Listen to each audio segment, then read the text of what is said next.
Here's one of the really good things that I've enjoyed as we've been going along with the Brain Blast, and that's getting various emails and some requests. Now, some of the requests I've actually already done. Last time, we talked about the Read the Book New. Well, that was to do with the work with a client. And one of the ones that I hadn't really thought of doing, but one of our lovely clients, subscribers, suggested to me. They said, I've just had a baby. What about this mummy brain thing? I tell you, I've had some weird stuff happening to me. Can you give me a little bit more of a background in relation to something a little bit more accurate than just that everyone's saying that I've got mummy brain and I'm mental and bad luck for you? So really, mummy brain is just about the changes that go on in the brain and in the way we relate, a mother relates to the world in the process of having a baby and then having a baby and then afterwards. And there are a few interesting things that we know from our research, from what's been going on.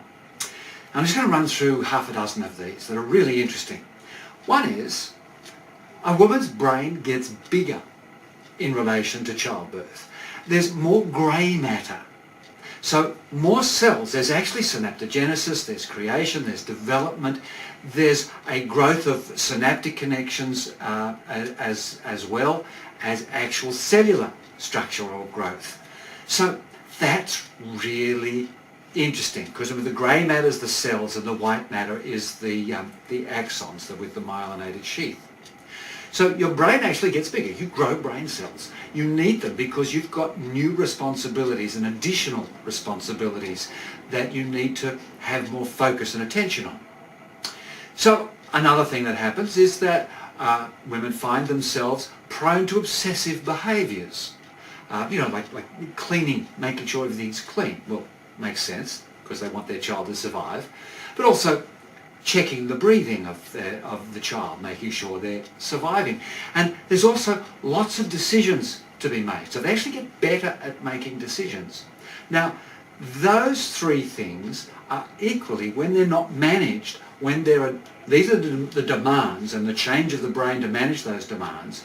But when these demands aren't met, aren't dealt with, aren't managed, then of course, what's that? That's distress. Stress moving on to distress. So when they're madly cleaning and being obsessive to the point where it becomes a disorder, where they misunderstand and don't appreciate, don't have a mindful appreciation of the fact that they're cleaning in order to care for the child, that they're checking the breathing in order to make sure that the child survives. Because it's only been recently that we've had children that survive, where the majority of children survive. It is not uncommon. 50 years ago, but certainly 100 years ago, when of your children, some would not survive. And so checking the breathing, getting obsessive about these processes. And when this goes over the top, then everyone needs to stop and have a little think about it. But there are lots of decisions that a mother has to make all the time. So making decisions, and that's prefrontal cortex.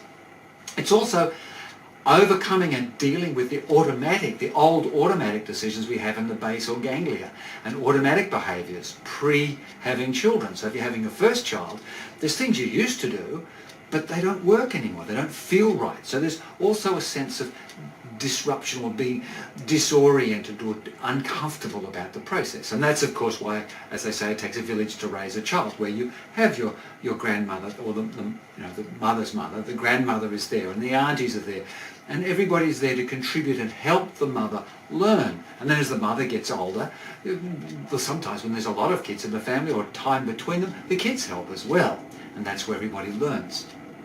Mothers cope better with stress. There's actually an increase in the amygdala. Now the amygdala, certainly we all see that as, and we're taught about that as being the emotional centre where there's lots of emotions. But it's about heightened emotions. And certainly having childbirth and having a new baby, talk about heightened emotions, it's going to get more heightened than that. But it's really about heightening the mother's sense of recognising emotional states. Because particularly in the first 2 years, 18 months to 2 years, a baby is almost all right brain, all emotional states, all generalised overview, not really developing the left side of detailed activities and specific activity until 18 months, 2 years down the track.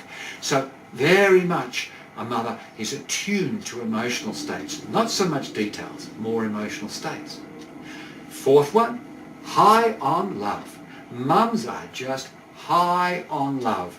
Now, it's actually called, it's the dopamine network that does this, that positive anticipation, that joyfulness at what's coming.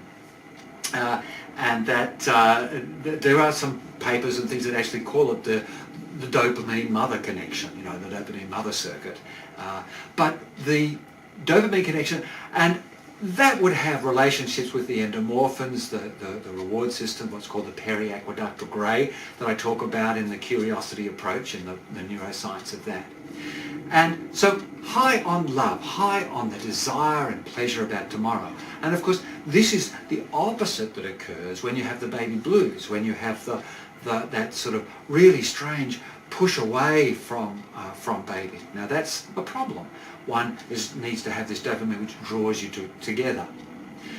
Now, any mother will tell you this one, a sharper sense of smell.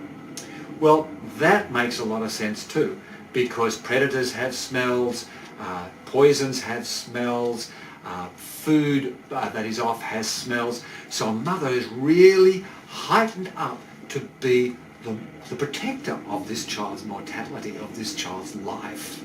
Now, dads are there, sure, they're out there, they're heightened in their sense of getting out and searching for food. They're heightened in their sense of protection. They're heightened in a lot of other great senses. And so dads have these things as well. We're just doing mummies for the moment. And here's another one. Mummies' brains are actually expand to increase the capacity for memory and also for spatial awareness, you know, where the child is and where everything is around the place. And they kind of get a greater sense of where things are, and so there's a greater disturbance when things are moved or when things are shifted. But if the baby's doing the moving and the shifting, or they're doing, they have greater memory of that. Now, a lot of women say, oh yes, but no it's not. I have mummy brain, I can't remember anything. Have a little think. Is it that you can't remember anything? Or have you actually just changed what it is you remember? What is important? Your amygdala is now firing to say, no, don't worry about that thing. Don't worry about that thing. Here's the emotional drive coming from me to tell you what's important. And what's important is that we're clean, that we're checking for breathing, that we're managing our decisions, that we're recognizing emotional states, that we're enjoying the love and pursuing and making those beautiful bonds that are necessary for later attachment, secure attachment, keeping the senses of what is safe and what is not safe. And all this is what you remember. You remember in fine detail all those things that are beneficial to your baby's survival. So when you look at the mummy brain, look not at the brain of a mummy who is a single person, or is a working mother, or is a working person, or is a this or a that. Look at the mummy brain as the brain of a mummy, and look at how fabulous it is in what it's doing. It's expansive, it's opening, it's more emotionally focused and centered and responsive. It remembers what needs to be and notices new things and different things. Remember we did the brain blast? Read the book new? Woohoo! Ain't this reading the book new? Those babies are wonderful things. Dads, you're doing fabulous things as well. If you're in same-sex marriages, what you'll find is that there tends to be role play shifts, and one tends to take this aspect and one others. In some I've seen where one takes this and the other, and then they swap, which is quite interesting as well.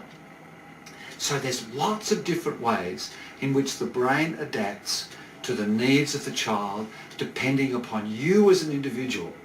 And when you're finding you're not managing, when you're finding you're overstressed, when you're finding you're doing things that are disturbing, don't just sit there and go, oh dear, this is terrible, what's wrong with me, go hide in a cupboard. Get some help. Come talk to me. send me an email. I'll help you find somebody nearby to help you just become the best you can be of yourself with your child. The best part about Mummy Brain is that Mummy Brain is all about being mummy. And that is a wonderful thing.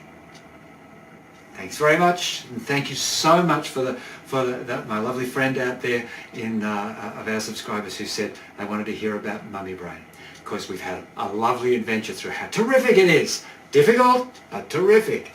Okay, bye for now.